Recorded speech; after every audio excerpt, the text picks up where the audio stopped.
Ai, Jesus, arrepiou. Estamos em Bauru, São Paulo. Eu tenho uma palavra de Jesus para você, meu lindo. Escute bem. Deus está cuidando de tudo. Essa é a certeza que vai invadir o seu coração ao longo dessa mensagem. Não importa qual circunstância você está, não importa a situação, não importa o sentimento que te invade, mas essa certeza, até o final dessa mensagem, vai te trazer uma paz e uma segurança sobrenatural. Antes da gente ir para o vídeo, eu tenho que pedir algo para você.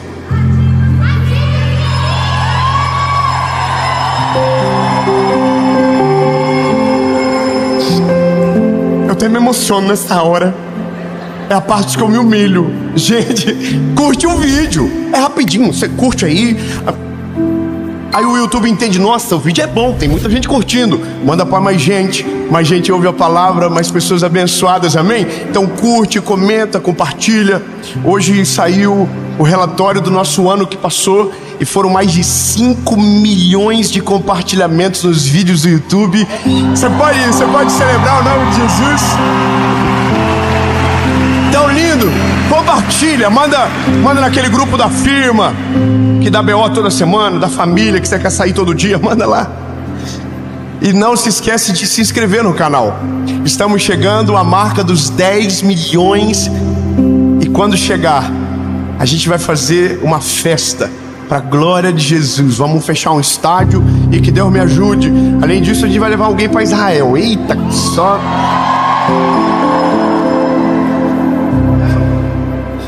Acho que vai demorar para chegar nos 10 milhões, eu acho. Então vai dar tempo de nós se preparar. Mas lindo, vamos fazer o seguinte? Vamos para a mensagem.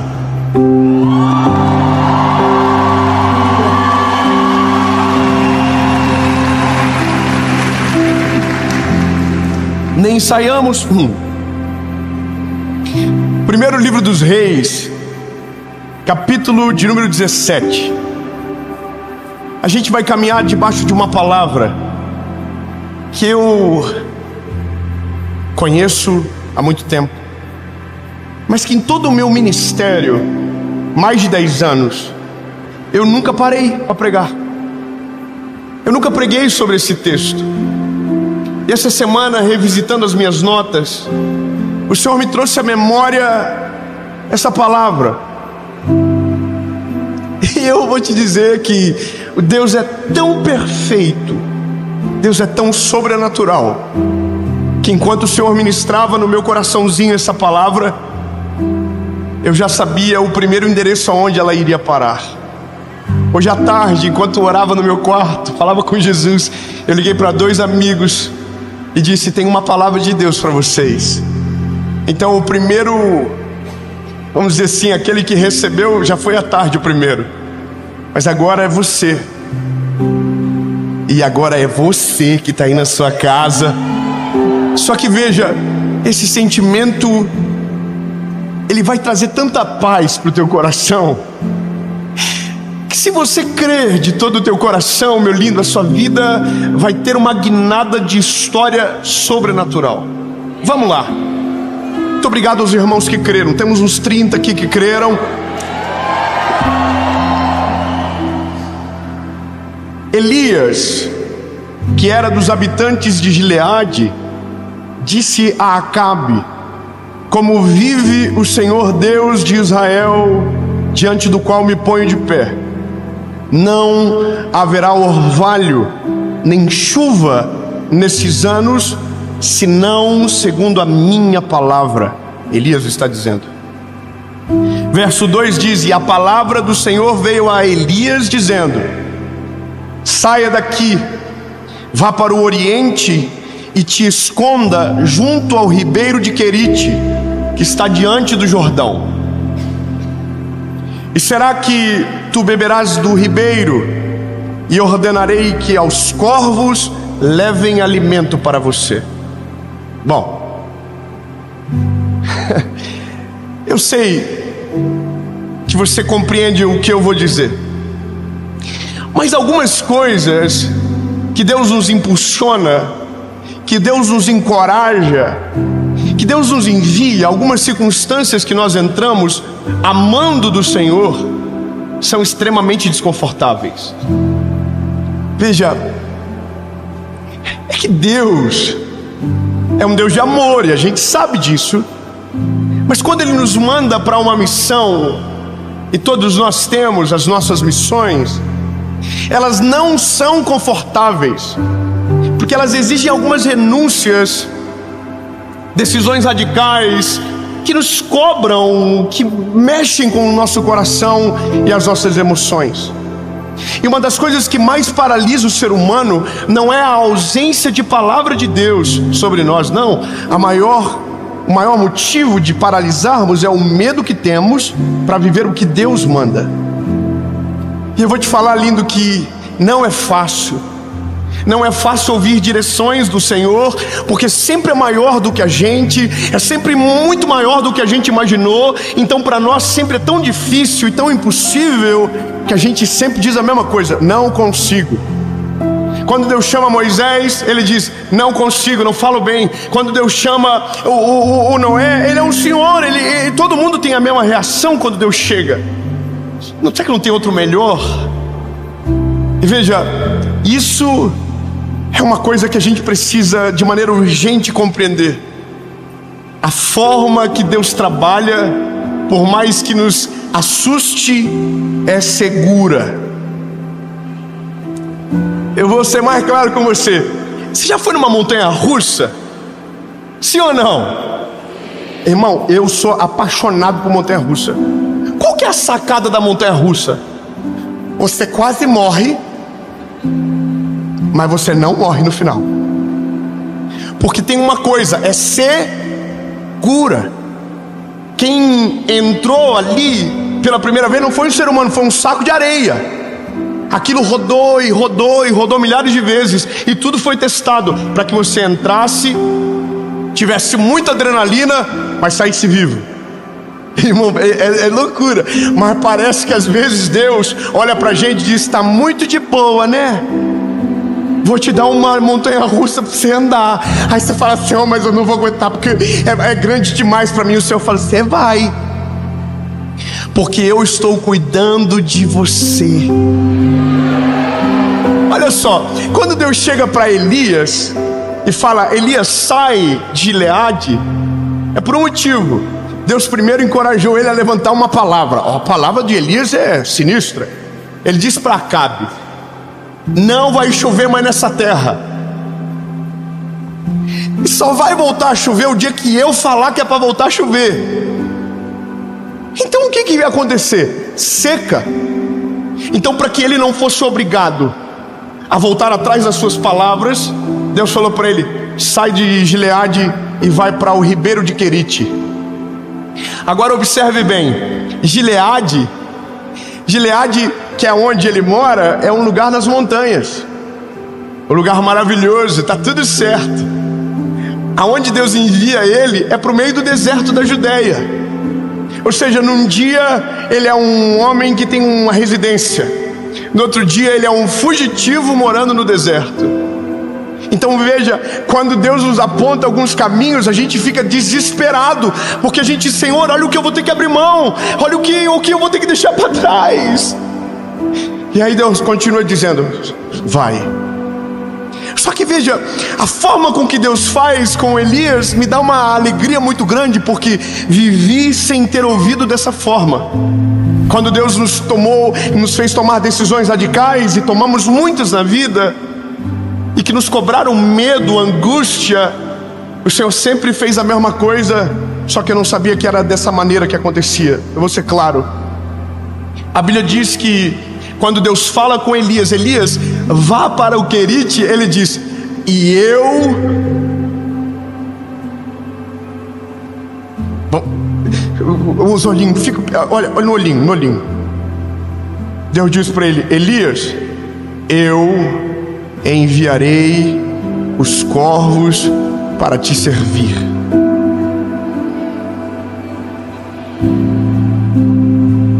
Haverá um riacho, e você vai beber água desse riacho. Então agora a gente diz, mas ainda é deserto. Porque é a primeira coisa que a gente pensa, mas ainda é deserto, ainda não é Gileade, ainda não é o que a gente gostaria, mas é o que Deus tem para agora. Só que veja bem, que coisa incrível. O que Deus está dizendo é que antes de Ele preparar a fuga, Ele já preparou o riacho de Querite para receber o Elias. Ou seja, Deus nunca vai te enviar para uma circunstância, para um lugar que antes Ele já não tenha preparado a provisão para te receber. Deus nunca vai te expor a perigo. Se Ele disse vai, pode ir, porque tem algo te esperando nesse lugar. Deus não deixa os seus sem provisão. Ele não abandona, Ele não vira as costas, Ele não esquece. Então se Ele disse vai, vá. Mas devia ter um medo, vai, porque a segurança está te esperando, a esperança te aguarda, o cuidado de Deus está em tudo. E por isso que a certeza que temos é, Deus está cuidando de tudo, todos os detalhes. Veja, é como quando a gente viaja, que são várias pontas soltas que precisam ser amarradas. Se a gente vai chegar no aeroporto, tem que ter alguém esperando no aeroporto. Então, a certeza que eu saio de casa é, quando eu sair, pegar o avião, e quando eu chegar no aeroporto vai ter uma equipe me esperando, que é o pessoal da nossa equipe. A gente vai entrar na van e vai para o hotel, e o hotel já vai estar reservado. E tudo isso aconteceu antes de eu sair de casa. Sabe o que é a loucura com Deus? É Deus, antes de liberar uma palavra sobre você, já preparou todo o caminho para você caminhar. Antes de Deus impulsionar você para uma decisão radical, Deus já viu tudo lá na frente e está tudo preparado para que você chegue. Agora, lindo, não é fácil, porque são nesses dias de provisão que a nossa fé é testada. Porque veja, Elias dormia com a última refeição dos corvos, levavam para ele pão e carne. É louco, não é? Imagina um corvinho vindo, chegava, comidinha para Elias. E a Bíblia diz que isso acontecia 2 vezes por dia, de manhã e de noite. A cena é maravilhosa, não é? Mas todo dia que Elias ia dormir, provavelmente ele pensava em 2 coisas: e se o riacho secar? E se o corvo não vir amanhã? Veja, a nossa dependência de Deus está sempre sob júdice. Sempre, sempre. Nós sempre estamos dizendo, será que Deus vai continuar fazendo? Será que Deus vai continuar abençoando? Será que Deus vai continuar abrindo as portas? Será que o lugar que eu estou indo, estou certo? Será que Deus não vai me abandonar? E aí a Bíblia diz que Deus não abandonou Elias, porque chegou um dia que o riacho secou. Chegou um dia que o Elias acordou, olhou no riacho, e o riacho não tinha mais água. Naquele momento a Bíblia diz que a palavra do Senhor veio até Elias e falou: Elias, chegou a hora de partir. O Elias já está assim, partiu Gileade. Não, Sarepta. Irmão, quando a gente pensa que acabou, Deus diz: não, tenho mais mais um negócio do processo que vai aprender. A Bíblia diz que Elias vai a Sarepta. Como que vai acontecer? Deus diz para ele: quando você chegar em Sarepta, você vai encontrar uma viúva, e essa viúva vai prover para você. Elias sai do riacho que ficou seco, por conta da seca que chegou até onde ele estava, e chegou em Sarepta. Quando ele chega em Sarepta, ele avista a viúva que Deus havia dito para ele. Então ele vai até a viúva e diz: Deus me mandou aqui, e Deus falou que você vai me prover. Aí a viúva de Sarepta diz para ele: tem um problema, tenho pouca farinha na botija e pouco azeite. Não tenho quase nada de azeite, quase nada de farinha. E ela diz: se eu pegar o que tenho, como eu e meu filho hoje, e amanhã morreremos. Aí o Elias disse: pode fazer, faz um bolo para mim, pode ir lá, que se você fizer, não faltará provisão para mim e não faltará provisão para você. Não, irmão, nós envolvemos um terceiro. Você pode dar glória a Deus mais alto agora. A gente acabou de envolver um terceiro. Então deixa eu te explicar, lindo. Deus vai usar o sobrenatural para prover você no deserto. Deus vai usar o sobrenatural para cuidar do teu coração. Mas Deus também vai usar pessoas improváveis para fazer com que a sua missão continue. Deus vai levantar pessoas, vai colocar do teu lado, para que quando te falte forças, a força seja provida de quem está perto de você. Deus vai usar pessoas que amam a Jesus e que vão cuidar de você nos dias mais difíceis da tua vida. Não importa como, não importa quando, não importa onde, entenda, lindos, todos nós precisamos de pessoas assim, que aquilo que nos falte, sobre nessa pessoa. E às vezes nem sempre vai sobrar, mas quem ama não dá do que sobra, dá daquilo que tem. E sabe qual que é o bom disso? É porque é uma esperança para os dois lados. Os filhos do Senhor não ficarão sem provisão, mas aquele que oferece provisão aos filhos do Eterno também jamais ficarão sem provisão. A Bíblia diz que é isso que acontece. A Bíblia diz que a viúva fez o bolo e não cessou o azeite nem a farinha. A Bíblia diz que multiplicava e não acabava, até que um dia, no meio de um deserto de provisão, que não faltava nada, mas ainda não era o lugar legal, a Bíblia diz que a viúva chega para Elias e diz: meu filho morreu, e eu não sei o que está acontecendo. Será que é porque você está aqui e Deus está fazendo isso? Aí Elias diz: me leva até onde ele está. Sobe no quarto aonde está o garoto, e a Bíblia diz que Elias faz uma coisa: ele deita por 3 vezes por cima do garoto e ora. E a Bíblia diz que Deus ressuscitou o menino.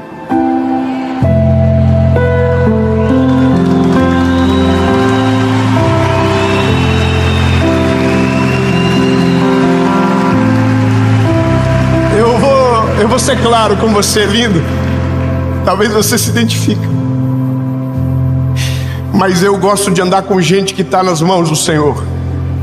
Eu gosto de andar com gente que está sendo cuidado por Deus, porque quem ouve a voz de Deus é sensível para interferir no milagre que eu preciso também. Talvez seja você a viúva, ou talvez seja você o Elias, não importa. A questão é: quem serve é servido. E o milagre está dentro da casa da viúva. Bom, quando a gente pensa, acabou, agora o percurso se encerra, a Bíblia diz que Elias diz: chegou a hora de eu voltar. Veja, ele estava aqui, ele desceu, ele continuou descendo, e ele diz: agora eu tenho que voltar lá. Sabe o que ele quer? Ver o Acabe de novo. Ele fugiu de Acabe e agora ele quer ver Acabe de novo. Então ele chega, chama por Obadias. Obadias atende, ele diz: me leva até onde Acabe está. E ele diz: não vou fazer isso com você, ele vai te matar, a gente está numa seca terrível e é por sua culpa. E ele diz: não, eu quero falar com ele.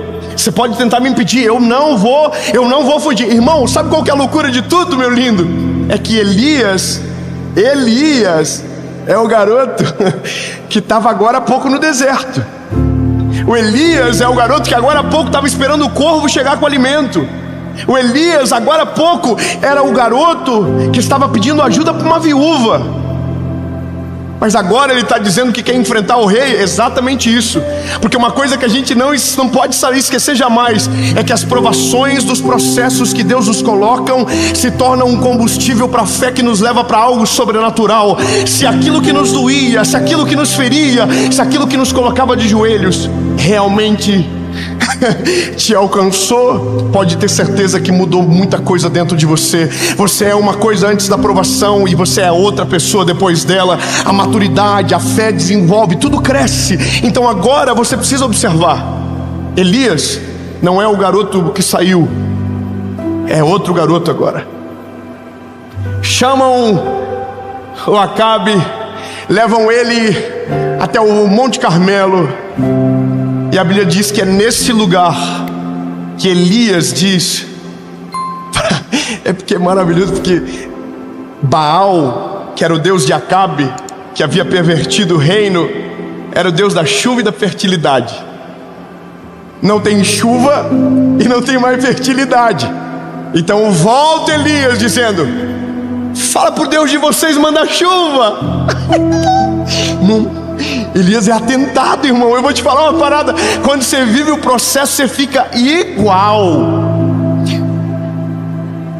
Irmão, você conhece aquele crente sinistro que diz, no meio da... tá tudo dando errado, confusão, crise, pau, guerra, e ele diz: Deus está cuidando de todas as coisas, porque posso...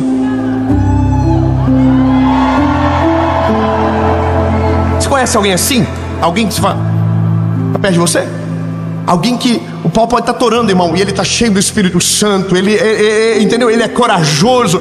Irmão, pode ter certeza que esse aí já passou por processos tão doloridos, porque ninguém fica assim sem treinamento. Ninguém fica forte sem academia. Ninguém amadurece sem escola da vida. Ninguém cresce se não for a força do alimento. Irmão, a gente precisa de treinamento. Elias está diferente, irmão. Eu acabo, o que é isso? Aí os profetas de Baal, todo mundo louco para pegar ele. Ele falou assim: se o Deus de vocês é real, manda descer chuva. Não desce. Manda descer fogo. Não desce. Aí Elias: então agora é minha vez.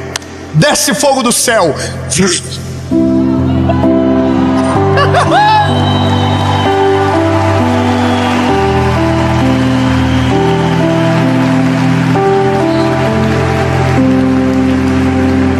Aí a Bíblia diz que Elias levanta os olhos e começa a dizer: eis que vejo uma pequena nuvem do tamanho da mão de um homem.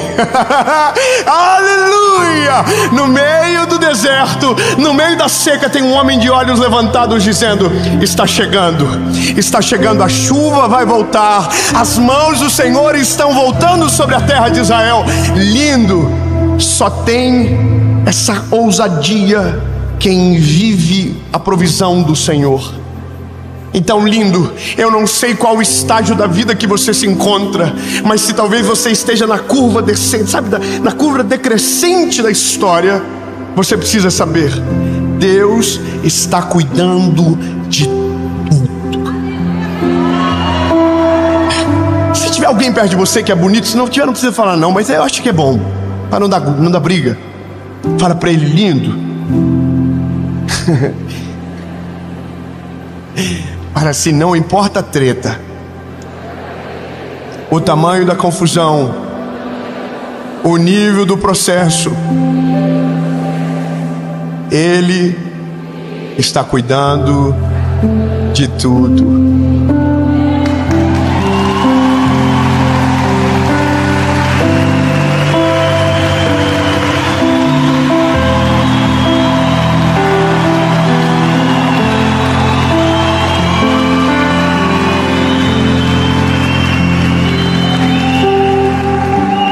Quando eu estava no começo do ministério, tinha tomado decisões muito radicais.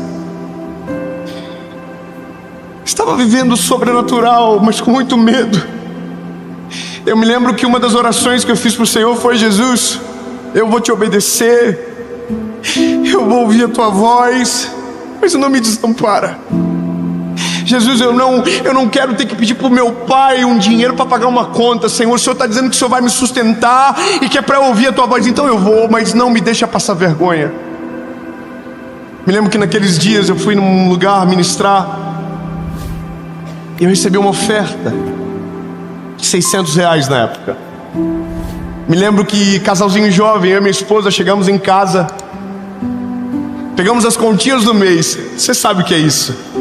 Pegamos as continhas do mês, começamos a somar.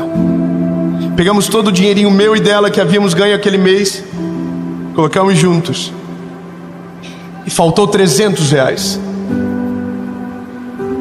Aí eu me lembro que eu dobrei o joelho e disse: Jesus, eu só te pedi uma coisa, que eu não passasse vergonha.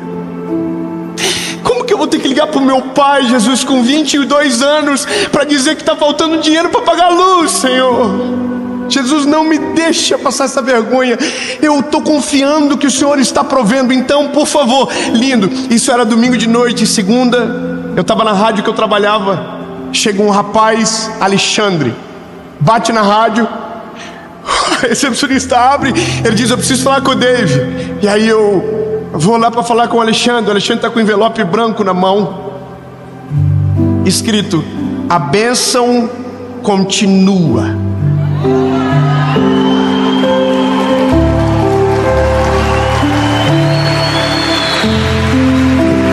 Irmão, eu fui correndo pro banheiro. Falei: Senhor, eu preciso abrir logo, Jesus, eu não vou aguentar. Aí eu abri. Quanto que faltou na noite anterior? Quantos tinha no envelope?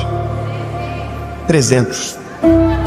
Eu podia falar pra você: tinha R$1.000. Sobrou 600, não, sobrou 700. Não, irmão. É que no tempo de provisão não sobra nada. No tempo de provisão, o que entra, sai. Eu vou ser mais claro com você. Enquanto você vive na provisão, não guarde nada, porque o Deus que provê hoje vai prover amanhã, depois de amanhã e enquanto for necessário. Você entendeu bem, lindo? Deus não vai te abandonar. Não importa se a circunstância é difícil, não importa se o plano é ousado demais. Se Jesus está te impulsionando, pode pular de cabeça. Ele vai sustentar, Ele vai prover, Ele vai cuidar de todas as coisas, porque Ele nunca te manda para um lugar que Ele não preparou a tua chegada primeiro. Agora, provisão não é tempo de guardar. É louco isso, não é? Não tem de guardar, porque se você guarda, você está dizendo: não acredito que amanhã vai vir de novo. Tempo de provisão não se raciona. O que Deus manda, come.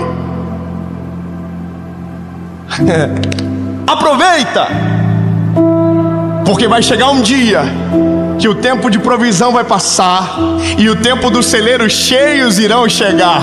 E aí, meu lindo, não é que vai precisar racionar, mas você vai sobrando para guardar. Você vai guardar do que sobra. Ô irmão, ninguém ficou feliz. Eu estou declarando uma palavra de Jesus sobre a sua vida. Lindo! O que eu mais queria ouvir na vida um dia era: vai chegar um tempo que vai sobrar.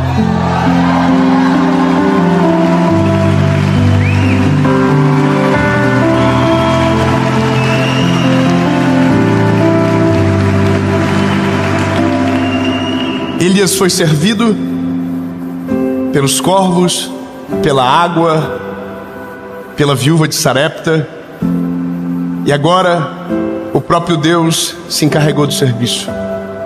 O fogo desceu, consumiu os altares, e a chuva caiu sobre a terra de Israel. Deus é fiel para cumprir tudo o que promete. Você só precisa saber, e eu termino aqui: Jesus está no controle de todas as coisas.